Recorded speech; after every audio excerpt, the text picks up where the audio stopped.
Bienvenidos, queridos amigos televidentes, a esta entrega de su programa A Contraluz, donde les brindaremos las valiosas informaciones y el contenido de siempre.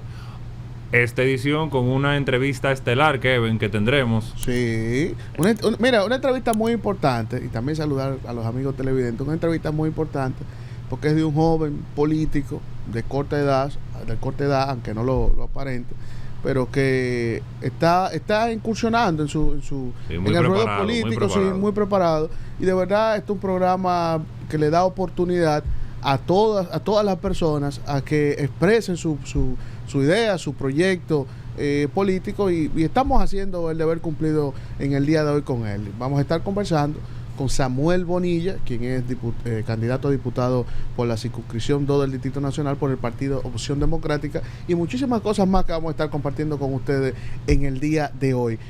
También tenemos noticias y tenemos un sinnúmero de contenido preparado totalmente para el día de ustedes. Entonces, ahora pasamos a nuestra entrevista central con el candidato por la circunscripción número 2 por Opción Democrática del Distrito Nacional, el joven Samuel Bonilla. Samuel, bienvenido y gracias por acceder a este espacio. Gracias a ustedes por recibirme. Bueno, de verdad que muy agradecido de que haya aceptado nuestra invitación, tal como te dice nuestro hermano Diego. Samuel, ¿qué te motiva a entrar al ambiente político y desde cuándo estás en el ambiente político? Mira, yo hago política porque yo quiero que la gente viva bien. Al final, después de muchos años de formación, yo entendí que la pobreza, la desigualdad que sufre la República Dominicana responde a las decisiones que se toman desde los espacios de la política. Entendí que la pobreza y la desigualdad no son normales y que no pueden normalizarse. Entonces, por eso yo hago política. Yo no soy nuevo a la política, esta es la primera vez que yo asumo una candidatura, pero yo soy cofundador de Opción Democrática, que es mi partido. Ese partido nace en el 2014. En ese momento yo me lancé a recorrer el territorio, a abrir locales en todas las provincias, a constituir directivas, a recaudar dinero para en ese momento buscar casi 100.000 firmas y poder participar en las elecciones del 2016. La historia es larga porque bueno, nos niegan el reconocimiento, pero ya estamos de vuelta. Obtuvimos el reconocimiento nueva vez hace prácticamente 2 años, en el 2022, y le estamos presentando al país una oferta súper amplia con muy buenas candidaturas, sobre todo de muchos jóvenes profesionales formados que vienen a transformar la forma en la que se hace política, una política más cercana, que piense en la gente y que le dedica tiempo a la gente, que la escucha para poder darle buena representación. Samuel, y qué bueno que tú tocas ese tema y dándole continuidad. ¿Cómo tú ves el escenario para Opción Democrática luego de todo lo que ha sucedido, digamos, las recientes alianzas, la salida de una persona de trascendencia como fue Guillermo Moreno? ¿Cómo tú ves el mayo para Opción Democrática? Bueno, la candidatura de este muchacho Ortiz. Eric es nuestro candidato a senador en el Distrito Nacional, sí. Nosotros lo tenemos todo por ganar. Nosotros somos un partido que está naciendo, es un partido emergente. A mí no me gusta decir partido pequeño porque no vamos a ser un partido pequeño. No tenemos vocación de permanecer pequeños, ni vamos a reproducir los comportamientos políticos de los partidos pequeños que ya este país conoce, sino que estamos creciendo. Ahora el partido nace sobre todo en torno a la campaña y la candidatura de José Horacio Rodríguez en el 2020, que gana como más votado en la circunscripción 1, pero ahora entonces ampliamos el trabajo en el territorio. Ahora yo soy, por ejemplo, candidato a diputado en la circunscripción 2 del Distrito Nacional. Entonces, lo que yo estoy construyendo en mi circunscripción, digamos que ahí nace también la estructura del partido en esa demarcación, y así en otras partes del país. Pienso, por ejemplo, en la candidatura de Nicole Pichardo en Santo Domingo Oeste, pienso en la candidatura de Alexandra Sued y de José Horacio López en Santiago, pienso en la candidatura a la senaduría de Daris Estrella en Ocoa. Qué lujo sería para el país tener a todas esas personas en el Congreso. O sea, en eso está trabajando Opción Democrática. Obviamente es un panorama complejo, porque hacer política en la República Dominicana es hacer política en condiciones desiguales. Tú piensas en cosas como el financiamiento electoral, la manera en la que se piensa la distribución de los recursos, y esa ley de régimen electoral está pensada para favorecer a los partidos grandes. Entonces, parte de lo que tenemos que lograr quienes queremos robustecer sanear la democracia en la República Dominicana es repensar la ley de régimen electoral para que se democratice el acceso al poder, para que más personas puedan hacer política en la República Dominicana. Uno de los grandes temas de las barreras que tiene la democracia en la República Dominicana es precisamente el papel del dinero. El dinero tiene un protagonismo en la política en la República Dominicana y eso es un problema porque deja a un lado las ideas. El dinero no piensa en la gente, las ideas sí, y por eso los debates son tan importantes. Yo soy coautor de un proyecto de ley que busca hacer obligatoria la celebración de debates y por eso yo me puse muy contento cuando me invitaron a formar parte de un debate entre los candidatos y las candidatas a diputados en la circunscripción 12 del Distrito Nacional. Eso fue ya hace 3 semanas y en el transcurso de las últimas 3 semanas hemos visto a muchas otras personas participar de ese espacio y esos espacios son los que permiten, aunque por un breve instante, realmente contrastar las ideas de las candidaturas. Tú ahí estás en ese escenario de debate compitiendo en igualdad de condiciones y en ese escenario yo pude, digamos, brillar. Samuel, vemos que tiene una preparación magnífica, de verdad que sí, porque estuvimos hablando fuera de cámara también y de verdad me encantó el currículum del que presentaste. Pero agenda legislativa que tú puedas tener en la mano, que tú me digas, mira, yo cuando llegue lo que pretendo hacer esto, voy a hacer esto, voy a hacer otro. ¿Qué tú le ofreces al ciudadano dominicano? Bueno, rescato en primer lugar ese proyecto de ley de debates presidenciales. Ese proyecto de ley yo lo deposité en el Congreso. No es una propuesta para cuando yo llegue. Okay, ya yo lo deposité en el Congreso y está... que quedó en la mesa, sobre la mesa, o sea, ya salió con un informe favorable de una comisión y está en el hemiciclo. Entonces, eso es lo primero. Lo segundo es que yo creo que hay que darle herramientas al Congreso para que pueda hacer su trabajo de fiscalización. Los diputados somos los que hacemos las leyes y los que modificamos las leyes existentes, pero a los diputados que están en el Congreso se les olvida que su principal tarea es la de fiscalizar, la de ser un contrapeso para el Poder Ejecutivo, para que cuando se abuse del poder político, el pueblo tenga a quien los defienda. Sí, claro. Pero eso significa darle garra a las atribuciones del Congreso. O sea, la Constitución del 2010, ¿qué dice? Tú, legislador, puedes requerir la información a un funcionario, tú puedes invitar a un funcionario al hemiciclo a conversar contigo, tú puedes hasta interpelarlo, que todos los diputados en el hemiciclo puedan hacerle preguntas a ese funcionario, a ese ministro, a esa ministra. Pero no está reglamentado. Hasta un juicio político tú puedes someter a un funcionario. Entonces, peor que no tener es que eso se haga de forma antojadiza, de forma arbitraria. Yo creo que eso es muy peligroso. Entonces es importante que esa ley que ordena la Constitución del 2010 salga a la luz. Pero mi compromiso, sobre todo, el que me conoce sabe que quizás el pilar fundamental de mi campaña es la educación. Todos los problemas importantes de este país pasan por las debilidades de nuestro sistema educativo. No importa cuál tema les interese a ustedes, les interese a quienes nos están viendo, salud, transporte, medio ambiente, pienso en la problemática de la cañada, todos esos temas pasan por una transformación de nuestro sistema educativo. Entonces lo primero es que el Congreso haga de la educación su principal tema de agenda. Mira, entonces, me gusta que tú toques eso, discúlpame que te interrumpa, sí, claro. Y abriendo un paréntesis ahí. Hemos visto que durante mucho tiempo siempre hemos querido adjudicar el problema de educación a lo monetario. Y me gustaría conocer tu punto de vista en esto, porque de manera muy personal, Diego, y no sé si tú compartes la idea, yo siempre he dicho que el tema de educación de nuestro país no es fundamentalmente basado en que le aumenten presupuesto o no le aumenten presupuesto. Y me gustaría conocer la visión tuya en torno a eso. Así es, no tiene que ver con que aumenten presupuesto, e incluso voy a decir algo que puede ser chocante para mucha gente. Yo no creo ni siquiera que el problema de la educación en la República Dominicana es un tema legislativo. O sea, ahora se está estudiando una propuesta de ley que yo mismo tengo que estudiar para dar a conocer mis opiniones al respecto, pero yo creo que se puede hacer mucho en educación, aún con la ley que tenemos. Hay un tema de planificación y de gestión, y precisamente por eso es que el Congreso es importante, porque de lo que se trata es de un grupo de hombres y mujeres que le pongan atención al uso que se le dan a los recursos públicos, que hoy se está gastando en Bono 1000, un bono que supuestamente buscaba ayudar a las familias a terminar el año escolar, y tú dices, bueno, pero el año escolar termina en junio y el bono lo están dando en febrero, y oh sorpresa, casualmente pocos días antes de las elecciones municipales.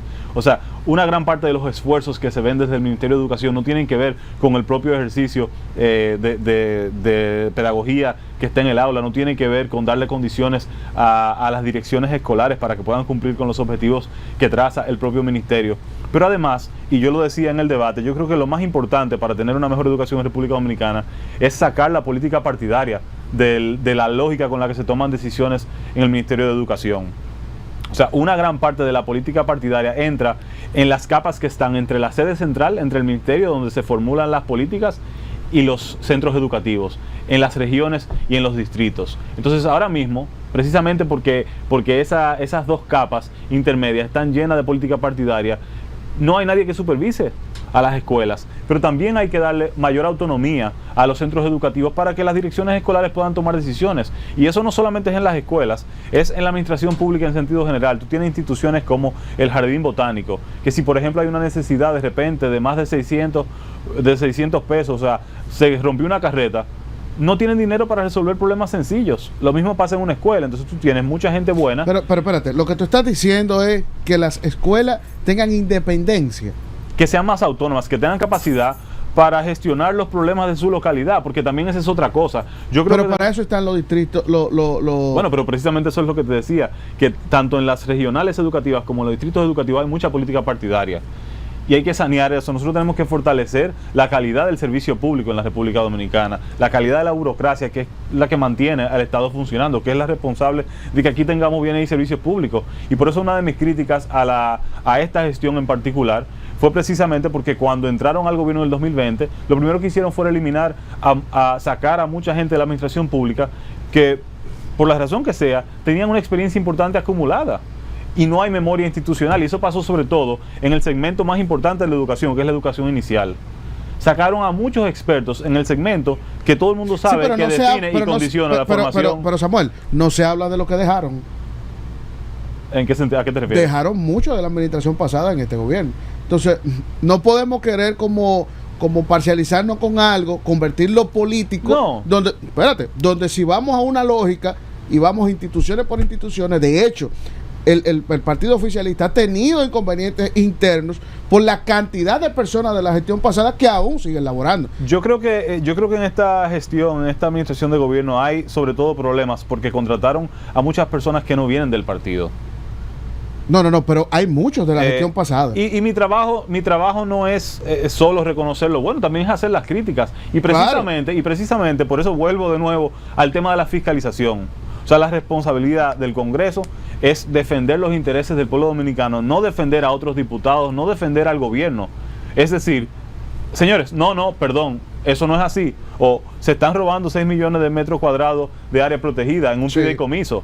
O sea, que si un diputado de mi partido no alza la voz, desaparece esa área protegida, una parte importante de esa área protegida. Entonces, yo también creo que aquí tenemos que crear una cultura que tolera la crítica, mientras sea constructiva.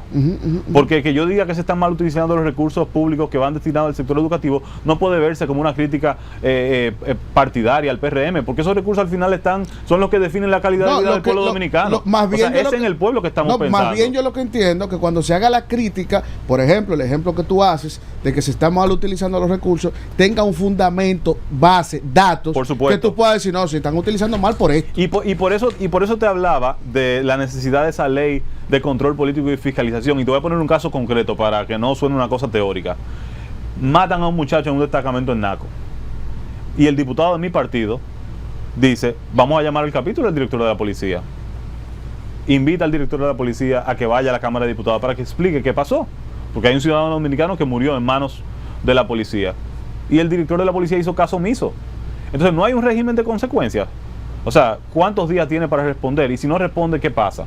O sea, ¿qué poder real tiene el Congreso? Mira, Entonces, es reconocer el poder, es darle límites, pero también darle garra al poder para que se pueda usar de la mejor manera. Yo había escuchado esa propuesta tuya anteriormente, Samuel, y la verdad que te felicito por ella.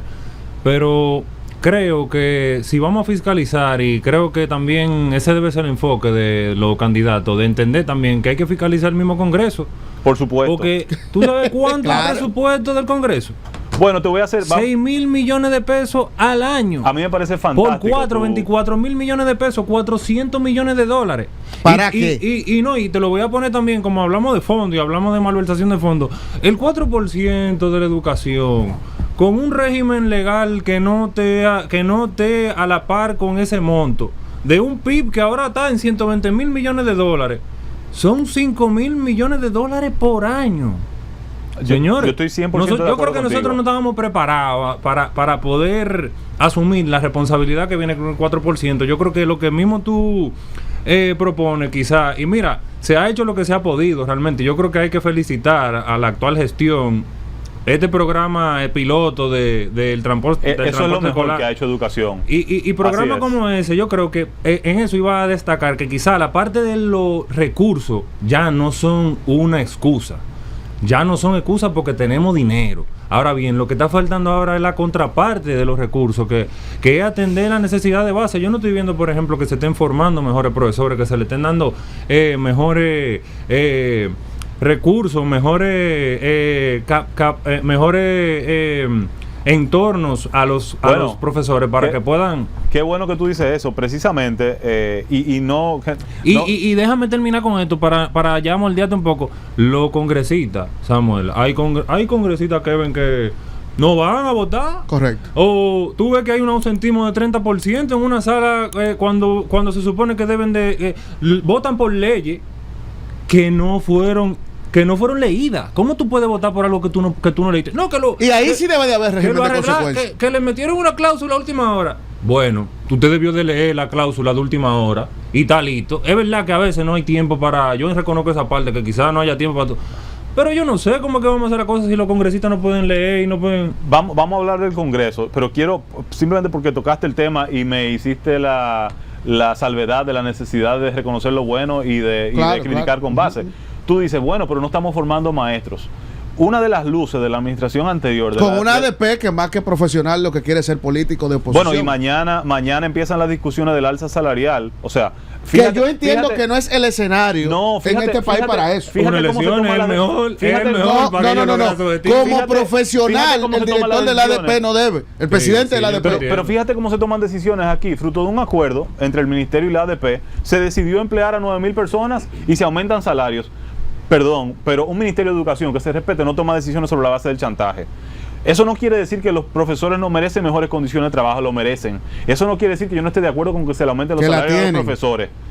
Y el salario ha ido aumentando, porque ya un profesor de escuela pública de primaria gana entre 52 y 58 mil pesos, y un profesor de secundaria puede ganar entre 55 y 62 mil pesos. El salario ha ido aumentando y eso es importante.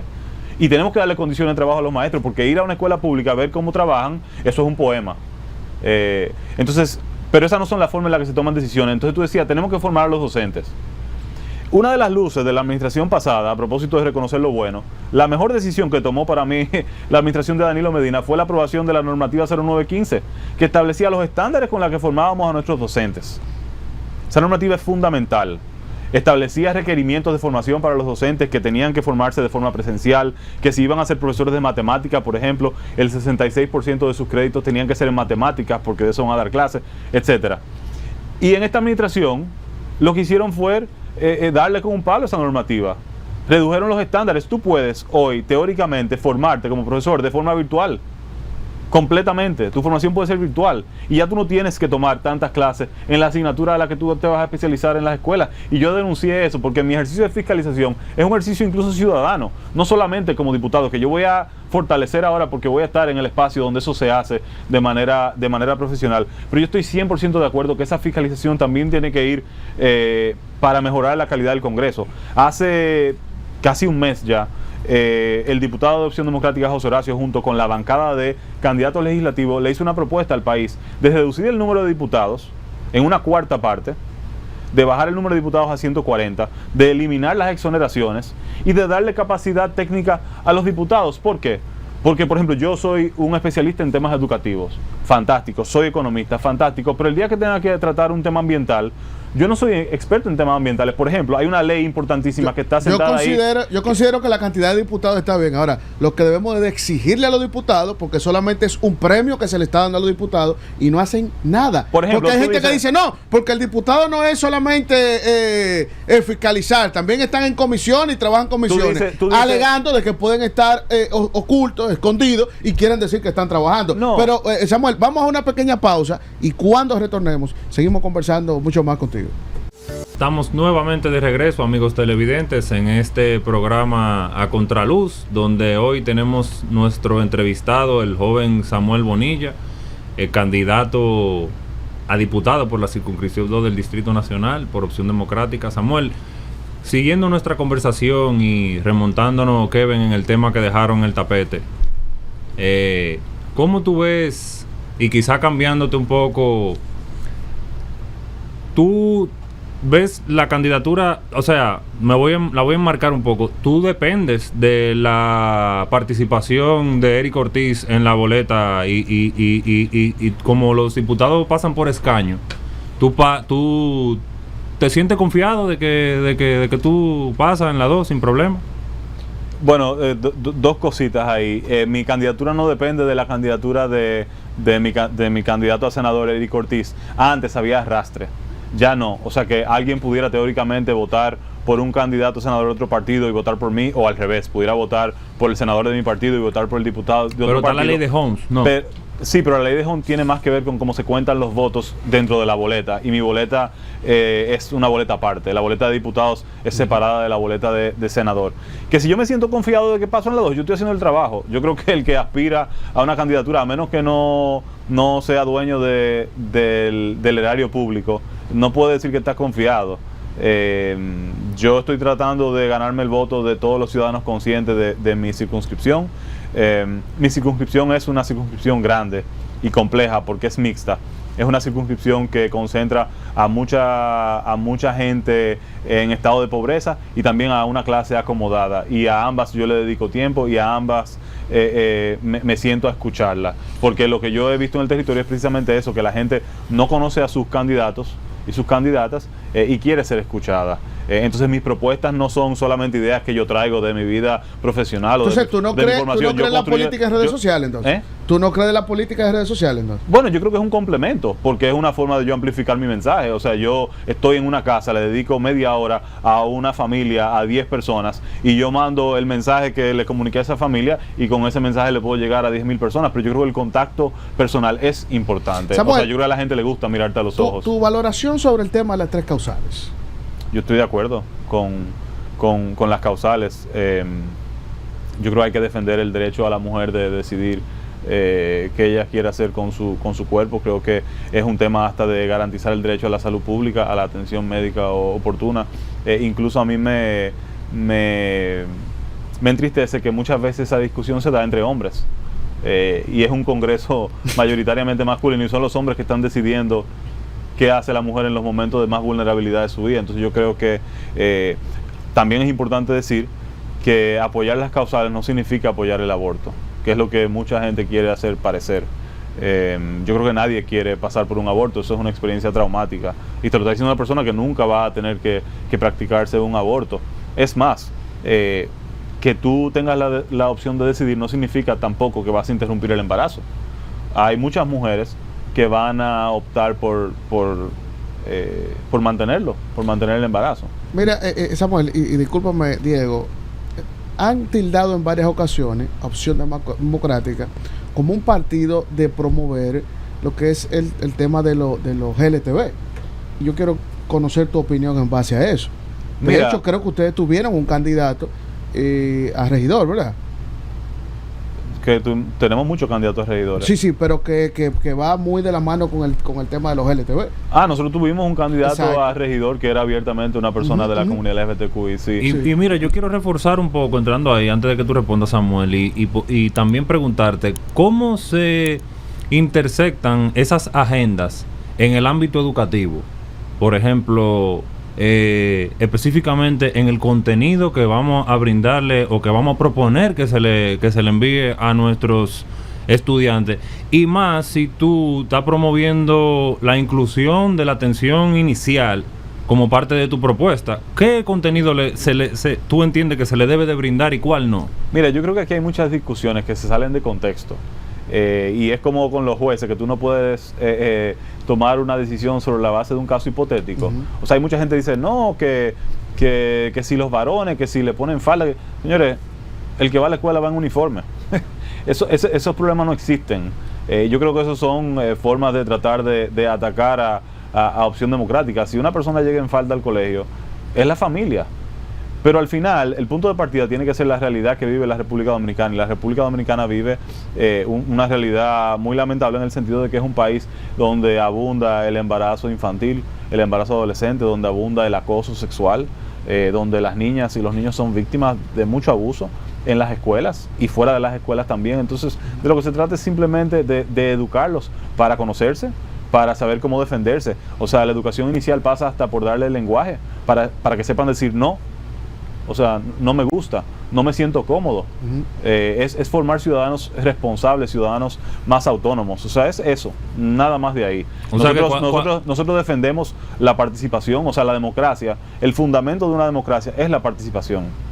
Es que todo el mundo participe. Entonces nosotros simplemente no discriminamos, nosotros respetamos la dignidad de todo ser humano. Entonces una persona que es discriminada por demás enfrenta una cantidad de barreras y de obstáculos que nosotros estamos eliminando. Es eso, nada más de ahí. Los principales desafíos que tú entiendes que vas a afrontar o que estás afrontando de frente a esta candidatura. Bueno, hacer política en este país es muy caro, muy costoso, ya lo hablábamos. Yo quisiera más tiempo para poder llegarle a más personas. La receptividad ha sido muy buena en el territorio, pero es una circunscripción muy grande, muy grande. Y yo tengo ya desde junio del 2023 recorriéndola completa, dedicado a mi candidatura, y todavía no he podido llegar a todos los sectores. ¿En cuáles demarcaciones de tu circunscripción tú te sientes más fuerte? Mira, quiero aprovechar el espacio para que la gente sepa qué queda dentro de la circunscripción 2, porque circunscripción es una palabra que usan los políticos, pero la gente no necesariamente entiende. Después de la Kennedy. Al norte de la Kennedy y al oeste de la Máximo Gómez. O sea, eso incluye Cristo Rey, La Fe, todos los Arroyo Hondo, todos los Cuesta Hermosa, Los Pinos, Isabel Villa, Los Ríos, la parte acomodada y no tan acomodada, toda la zona que La Puya, la Agustinita, la Agustina, toda la parte que colindan con el Botánico, toda la Colombia hacia la Monumental, Fundación, Girasoles, Palma Real, el cementerio, el Redentor, Cristo Redentor también cae dentro de la circunscripción, el 3,5, llega hasta el 3,5, Los Peralejos, por debajo tú tienes toda la Ciudad Real, Villa Claudia, Carmen María, y la Jacobo, Carmen Renata, también la Jacobo, y Villamella, todo eso de Villamella ya no. Entonces es una circunscripción grande. Y yo estoy ¿El vertedero de la 2? No, el vertedero no pertenece a la 2. Entonces el límite norte en ese pedazo es el cinturón verde. O sea, que es el río Isabela, literalmente, que limita la circunscripción hacia el norte. Entonces yo estoy haciendo un esfuerzo combinado, porque yo evidentemente apelo a un público de clase media en los entornos de Viejo Arroyo Hondo, Los Ríos, pero yo también estoy trabajando fuertemente en sectores como Los Girasoles, como Palma Real, precisamente porque esos son sectores que son... Pero es más difícil hacer política en esos sectores. Es distinto, yo no creo que es más difícil. Ahí hay más política clientelar, o sea, los partidos derrochan mucho dinero ahí. Porque se sienten, y eso es parte de lo que hay que cambiar, se sienten dueños, o sea, y hasta se lucran de mantener a mucha gente en condiciones de pobreza. Entonces se pretende robar muchos votos. ¿Denigran en algún momento la parte política en ese sector? ¿Cómo fue? ¿Denigran en algún momento la parte política en ese ambiente? Bueno, yo creo que el desencanto que sufre la política en la República Dominicana se ve en todos los sectores, incluidos los sectores más desfavorecidos económicamente. Yo creo que ellos están cansados ya de la promesa y nunca cumplen. Yo decía en mi discurso de campaña que el ejercicio político pasado en la República Dominicana condiciona la forma en la que nosotros los ciudadanos de la República Dominicana pensamos a la política, y los dominicanos asociamos la política con parches. Y los problemas como la educación, como la salud, como el transporte no aguantan parches. Son problemas complejos que son multifactoriales y que requieren de esfuerzo, no solamente en el caso de educación, del Ministerio de Educación, en el caso de la salud, no solo depende del Ministerio de Salud, y por lo tanto son problemas que van a tomar tiempo resolver, y por eso es importante lograr una mejor comunicación entre los políticos y los ciudadanos, hacer a los ciudadanos partícipes de los espacios de toma de decisión, para que cuando resulte lo que resulte, sea que se va avanzando o que no se ha logrado avanzar, los ciudadanos entiendan por qué y puedan adjudicar la responsabilidad a quien se la tienen que adjudicar. Aquí hay un problema serio de falta de claridad de la responsabilidad. O sea, yo siempre lo digo, la política es una cuestión de responsabilidad, y la responsabilidad empieza de arriba hacia abajo, no al revés. Los responsables aquí de que no tengamos calidad de vida no son los ciudadanos de la República Dominicana. O sea, aquí es muy fácil decir, no, porque aquí falta educación. Es el Estado que le niega educación a los ciudadanos de la República Dominicana. No, vamos a subir, vamos a cerrarle la puerta a la gente. ¿El Estado le niega educación? Claro. ¿A qué te refieres con eso? ¿Tú te sientes orgulloso de la educación que brindamos en la escuela pública de este país? Si tú no tuvieras un poco de dinero, tú estuvieras obligado a mandar a tus hijos a una escuela pública o ir a un hospital público. Tú quisieras que si ese fuera tu caso, el trato que tú recibieras en una escuela pública o en un hospital público fuera bueno. Y por eso es importante pensar tanto la educación como la salud como derechos. Pero ¿y todos los profesionales que han salido de escuelas públicas, tú entiendes que no están bien capacitados? Hay de todo. No, hay de todo no. Es como la ley. Perdón. Primero dijiste que el Estado le niega la educación. Sí, claro. Pero lo pones en el sentido de una mala educación inicial, ¿verdad? Entonces yo te pregunto... A todos los niveles. No solo a todos los niveles. Pero ¿y todos los profesionales que tenemos en este país tienen deficiencia? ¿No sirven? Tú sabes que una de las complicaciones de transformar el sistema educativo es que implica reconocer que uno es el producto de un sistema que pudo haber sido mejor. El lema de mi campaña es seremos mejores, porque yo creo que todos... Pero es que por eso no, porque hasta en la familia las cosas hubiesen podido ser mejores. Sí, todo depende de la óptica. Pero no, qué bueno que tú dices eso. Uno de los grandes problemas que tiene la República Dominicana es que nosotros le adjudicamos el problema a las familias. Y por eso la mirada del político es fundamental. Mi punto de partida es la desigualdad, porque no todas las familias tienen herramientas para combatir su realidad. No es lo mismo una persona que nace en Piantini a una persona que nace en la ladera de una cañada. O sea, trabajan y el trabajo honesto parece no rendir frutos para el que nace al lado de una cañada. Entonces, para eso está el Estado. O sea, la escuela tiene que pensarse como un espacio al servicio de todos para lograr elevar a esas personas que nacen hay muchos profesionales, Samuel, que han salido de esa escuela. Y hay muchos profesionales buenos, pero no podemos hacer de casos particulares la generalidad. No casos particulares, porque cuando dice casos particulares, la minoría, y no podemos decir eso. La minoría son los que salen a estudiar fuera de aquí. Y por eso, absolutamente. Entonces no me diga a mí una vaina así. Absolutamente. Y por eso, pero nosotros, por ejemplo, somos el último país en la prueba PISA.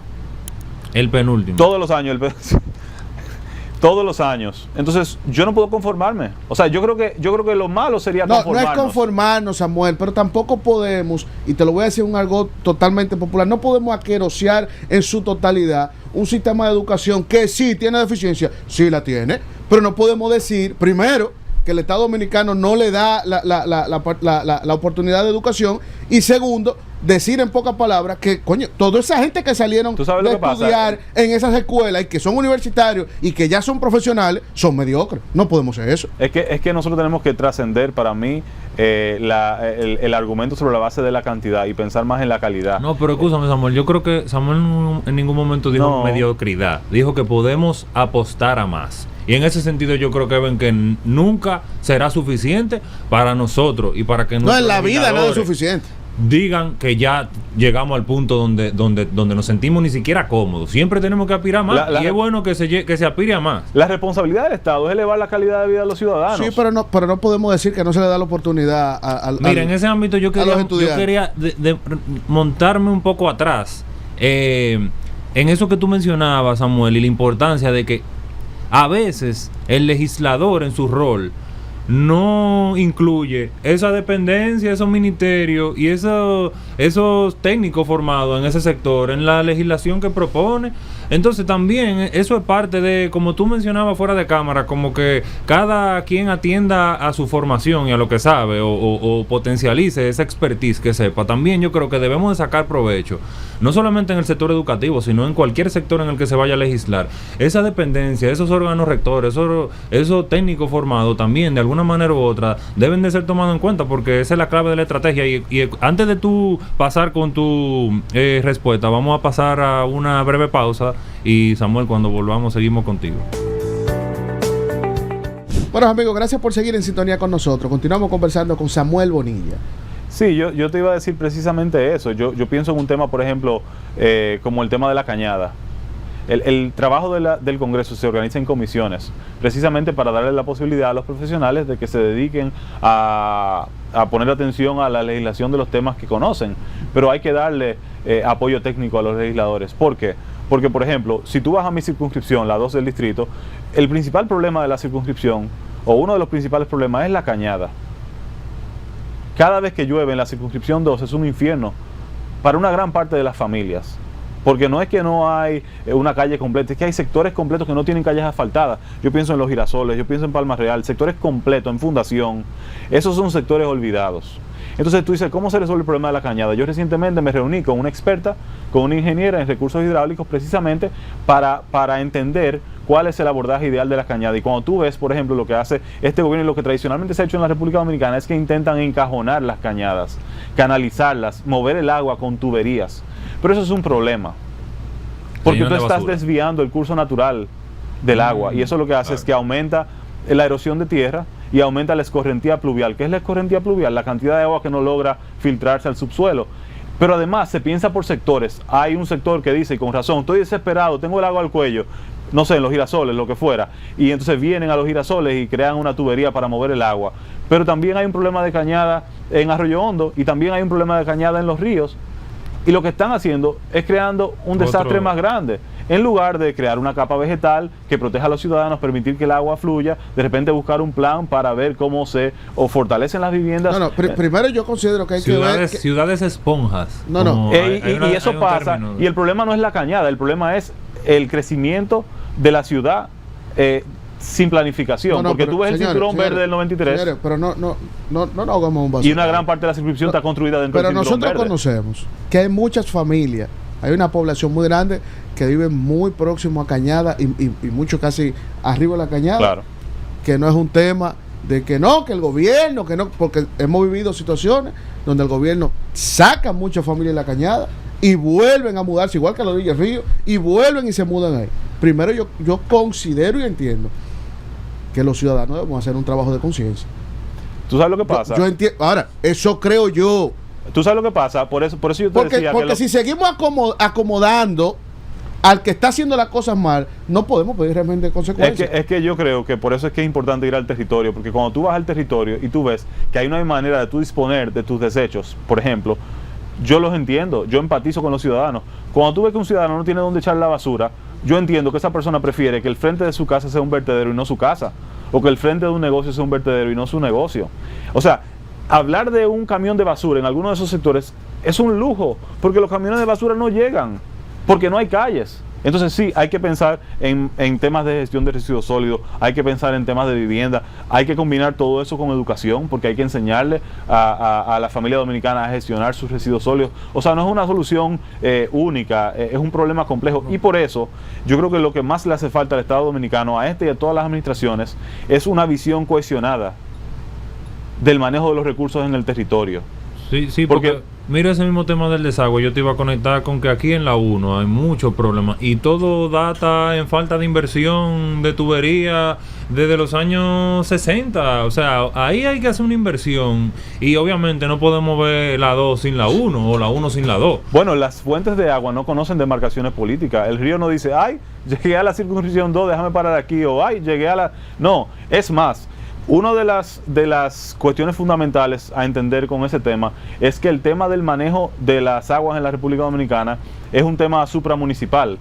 O sea, el tema de las aguas es municipal, pero al mismo tiempo, como tú dices, la basura que tú encuentras en el río Isabela no es solo responsabilidad del Distrito Nacional, también es responsabilidad de Santo Domingo Norte y de Santo Domingo Este, que son municipios. La basura en los ríos, por ejemplo, no es solamente una responsabilidad del distrito, también es una No, pero ¿de quién es la culpa de la basura? Porque ahí es que yo quiero que... echan la basura al agua y el agua corre. Pero señores, ¿quién es que la echa la basura? El alcalde sale con una carretilla y la echa. No. El ciudadano dominicano. Por eso yo estoy mencionando de ahorita que tiene que ver un tema de educación para poder presentar un régimen de consecuencias. Claro. No podemos pedirle todo al Estado, porque estamos creando un nivel de ciudadaano que va a ser civil y se va a sentar, va a decir, no, porque el Estado tiene que venir. No, que la basura no cruza. Kevin va a ser candidato. Bueno, pero yo pienso... No es eso. Lo que pasa es que nosotros vamos a vivir siempre lo mismo. No. Y el que es candidato, y no lo estoy diciendo por ti, y el que es candidato se va a recortar de una debilidad que no es totalmente responsabilidad del Estado, sino de ciudadanos irresponsables Estamos de acuerdo. Entonces, no, viejo. Pero yo entiendo que todo el mundo tiene que contribuir. O sea, los ciudadanos. Sí, pero es una responsabilidad de nosotros. Los ciudadanos tienen que ser mejores. Los medios tienen que ser mejores. El Estado tiene que ser mejor. O sea, todo el mundo tiene una responsabilidad. Hasta la empresa. Las empresas locales tienen que ser mejores. Tienen que ser un poquito porque mejores. déjame decirte algo. Es un problema que no es solamente del ciudadano mal educado, ni tampoco es del Estado que no lo es. También está la empresa. Hay demasiados factores que se conjugan. Pero sí estoy de acuerdo contigo, Samuel, de que si tú no tienes dónde echar la basura, no lo es. ¿qué tú vas a hacer con la basura? Incluso yo creo que es importante que Diego, nosotros, yo creo que es importante que encontremos, o sea, de lo que se trata, la queman y es peor quemarla la basura. De lo que se trata es de que encontremos mejores maneras de hacer las cosas. Entonces yo pienso, por ejemplo, en el rol que tiene el Estado de informar a la ciudadanía y de educar a la ciudadanía, y pienso, por ejemplo, en los 8,000 millones de pesos que se gastan en publicidad.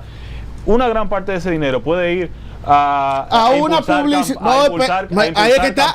Puede ir a una publicidad objetiva donde eduque a los ciudadanos. Efectivamente. Claro. Efectivamente.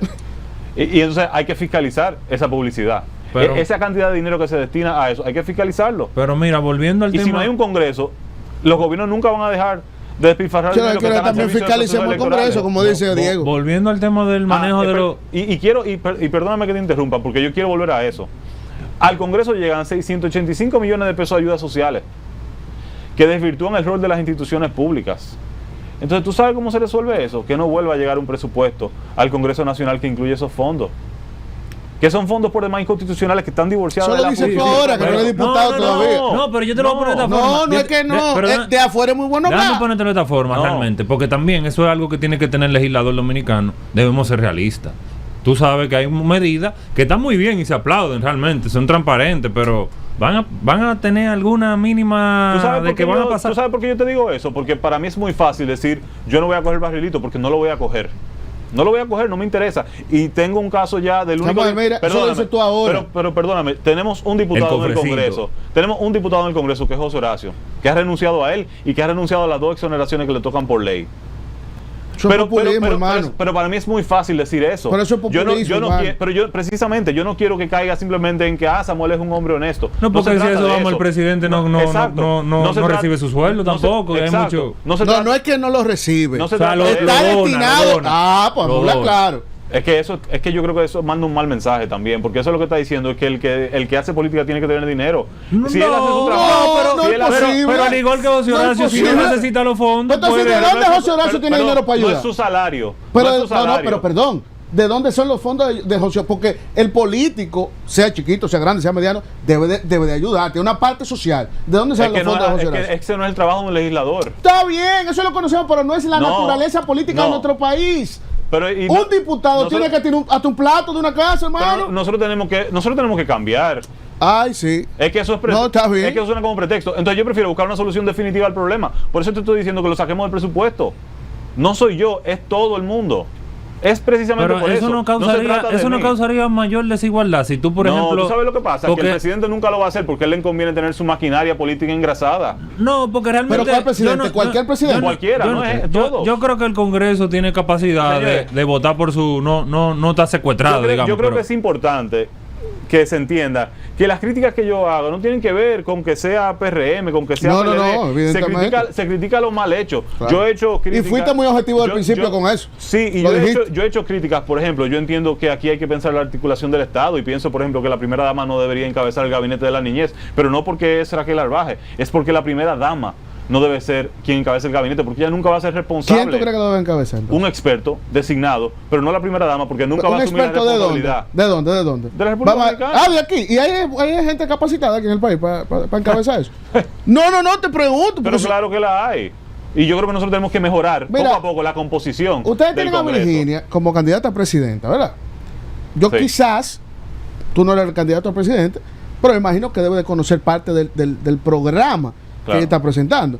Y a mí me gustaría conocer, aunque sea 3 pilares del programa de gobierno que ella fuese a desarrollar en República Dominicana. Bueno, quiero rescatar el tema que me importa a mí, que es parte de su agenda de campaña, que es la transformación del sistema educativo. O sea, la educación ha sido una prioridad para el pueblo dominicano, pero no para el liderazgo político, y para Virginia Antares es una prioridad. Para Virginia Antares es una prioridad transformar el sistema de seguridad social en la República Dominicana. ¿Cuál es la realidad que viven los dominicanos? los dominicanos en los momentos de mayor dureza, de mayor vulnerabilidad de su vida, no cuentan con una pensión digna. O sea, esa es la realidad. Hay que transformar el sistema de pensiones. Virginia está trabajando para mejorar la condición de los salarios en la República Dominicana. Una propuesta que ha hecho nuestro diputado, que ella respalda, es la actualización de los salarios que están grabados con impuestos sobre la renta, porque ¿cómo tú le grabas un impuesto a una persona que no tiene ni siquiera con qué cubrir la canasta básica familiar y durante 8 años no se ha indexado el salario exento de impuestos, no se ha actualizado? Eso lo presentó José Horacio. Eso lo presentó José Horacio. Virginia está comprometida con transformar el sistema de salud para que sea una política de salud que promueva la salud y que promueva la prevención, no el trato de la enfermedad, que no es lo mismo. Aquí, por ejemplo, siempre, así como con la infraestructura de la UAS, también hay una obsesión con la infraestructura hospitalaria, que no es que no tengamos hospitales, hay lugares donde no tenemos y tenemos que mejorar la infraestructura, pero yo creo, por ejemplo, y ella también entiende eso, que es importante poner atención a las unidades de atención primaria, porque eso descongestionaría el tránsito. Eso son la UNAP. Esas son las UNAPs, efectivamente. Y ahora vuelvo a lo local. Cuando tú piensas en mi circunscripción, la 2, hay 8 unidades de atención primaria y basta con pasar por el frente de las unidades de atención primaria para saber que están totalmente desatendidas, sin recursos y que no son prioritarias. Bueno. ¿Cuántas UNAPs hay a nivel nacional? ¿Cómo tú te comparas? ¿Cuántas tú entiendes que no sé fuera un nivel que tú te entiendas que debería de ser? ¿Cómo se asignan esas UNAP? Mira, yo te voy a decir algo. Si las 8 unidades de atención primaria de mi circunscripción funcionaran, de repente tú no necesitaras mucho más. Porque claro, porque si tú promueves la salud de la población cada vez va a utilizar menos el sistema de salud. Si tú tuvieras un sistema comunitario de salud, por ejemplo, donde tú tienes personas que pueden identificar a aquellas otras personas que son propensas a sufrir de alguna enfermedad, de repente tú evitaras que esas personas vayan a hospitales y vayan a unidad de atención primaria. Pero yo pienso, por ejemplo, en las estancias infantiles, que hay 3. Y yo creo que... 3 en el sector... En la circunscripción 2 completa hay 3. Entre Cristo Rey y La Fe. ¿No? Entre Cristo Rey y La Fe, en Los Ríos y en Los Girasoles. Entonces, eso es un problema, porque tú lo que estás diciendo es que la educación inicial... Y funcionan. Los CAIPI funcionan muy bien, así como los CAID, o sea, funcionan. Pero son muy pocos. Entonces hace falta infraestructura, pero hace falta planificación, porque cuando tú dices de repente vamos a tener más estancias infantiles, ¿quiénes son los profesionales que vamos a tener ahí?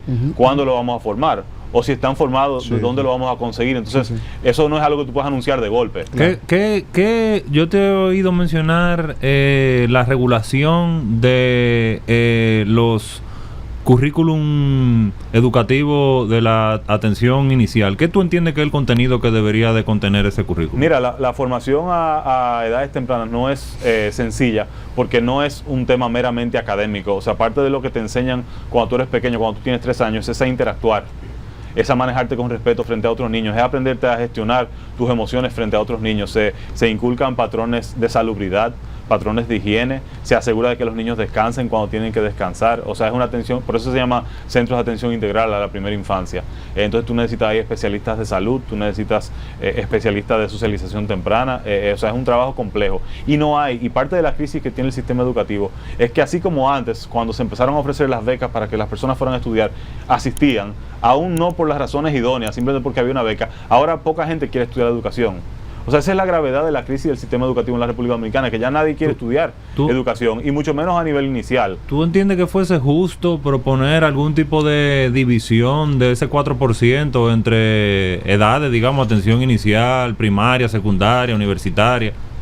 Bueno, lo que pasa es que ya, por ejemplo, tú tienes la educación superior, que es un presupuesto aparte, tú tienes el preuniversitario, pero muy poco de ese dinero que va a la educación preuniversitaria, el 4%, es para educación inicial. Entonces, parte de mi compromiso es garantizar fondos disponibles para crear una infraestructura robusta para el nivel inicial. Lo que debe de haber un buen programa de trabajo. Lo que tiene que haber es un buen programa de trabajo y supervisión desde la sede. Samuel, de verdad que muy agradecido de que hayas aceptado nuestra invitación y hayas venido a compartir con nosotros. De verdad, señores, que debo decir que Samuel es un joven totalmente preparado.